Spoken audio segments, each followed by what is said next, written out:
UP PSC वाले नौजवान छात्र अपनी मांग को लेकर के गए, उनको लाठी मार दी, लाठी मार करके दबाना चाहते हैं और इसलिए दबाना चाहते हैं इनके पास। तो इसीलिए जब अभी इस बार का जो आपका पीसीएस की एग्जाम हो रहा है, 5.5 लाख छात्र उसमें हैं जो परीक्षाओं में जिन लोगों ने फॉर्म भरा है, और आरओ में 10.5 लाख 36,000 के आसपास छात्र हैं जिन्होंने फॉर्म भरा है। तो मैंने सुन लीजिए। तो अभी जब जितने अपने उत्तर प्रदेश में 75 जिले हैं उसमें ये देखा गया कि कितने हमारे राजकीय महाविद्यालय, कितने सरकारी, और उसमें कितने इंटर कॉलेज हैं, कितने डिग्री कॉलेज हैं, कितनी सरकारी यूनिवर्सिटीज है, कितना आपके पॉलिटेक्निक के हैं। पहले मैं आपको प्रक्रिया बता दूं कि हो सकता है बहुत सारे लोगों को पता नहीं हो कि भाई अपनी क्या चीज हुई है, जानकारी नहीं है, बता दूं।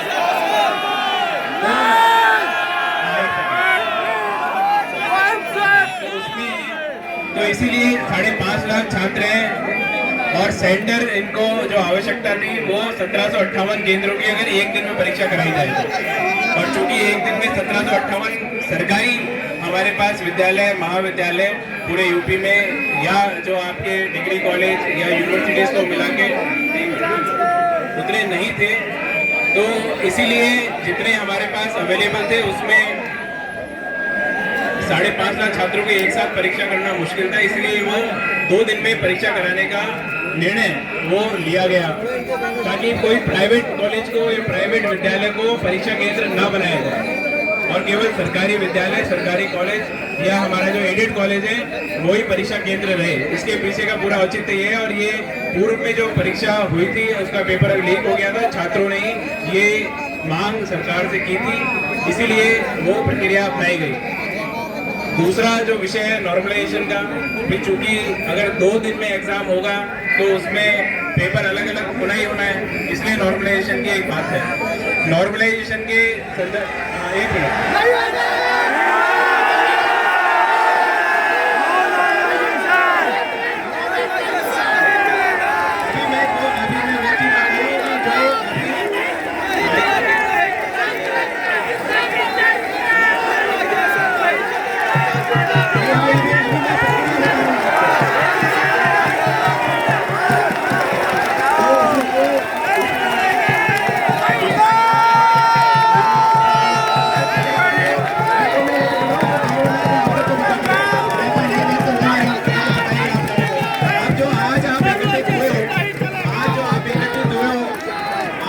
एकत्रित हुए हो कि ताकि भाई ये परीक्षा जो है वो 2 दिन में ना करा के 1 दिन में कराई जाए।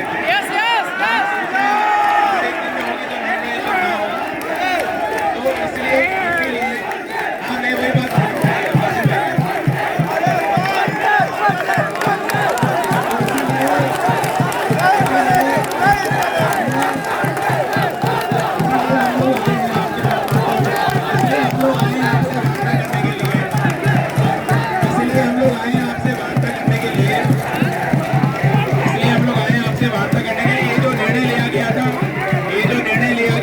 यही सोच के लिया गया कि छात्रों का डिमांड है कि कुछ लीक ना हो, किसी के भविष्य से खिलवाड़ ना हो, और किसी के भविष्य से खिलवाड़ ना हो। सुनो, मैं पूरी बात अपनी बात कंप्लीट कर लूंगा। आपने बात बोला है, आपने बात बोला है, मैं अपनी बात को कंप्लीट कर लूँ, मैं फिर तुम्हारी सुनूंगा, फिर तुम अपनी बात बोलना। आए एक उसका बताते हैं, 1 मिनट। अच्छा, इसमें एक सेकंड, इसका जवाब 1 मिनट, इसका जवाब अभी आपको सचिव साहब भी एक बार देंगे क्योंकि 5.5 लाख छात्र हैं और 5.5 छात्र का एक साथ नहीं हो पा रहा, इसलिए उसको जब 2 दिन में करना पड़ा तो फिर बाकी दिनों में करने का औचित्य नहीं है। इसलिए जब संख्या डिवाइड करनी है तो इसलिए ऐसा ना हो कि भाई 4 लाख एक दिन में 1 लाख का करें, बराबरी के लिए मैं 2 दिन में कर दिया।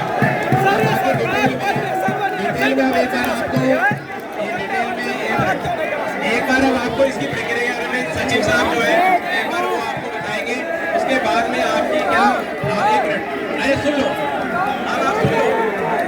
अभी आपके बीच के लोग अरे एक मिनट मेरी बात तो सुनो, मैं कह रहा हूँ इसमें इसके एक मिनट नहीं, मैं नहीं मैं वो नहीं कह रहा। नहीं एक मिनट में, अरे एक मिनट, जो आपने एक सवाल ये उठाया है कि साहब 75 जिले हैं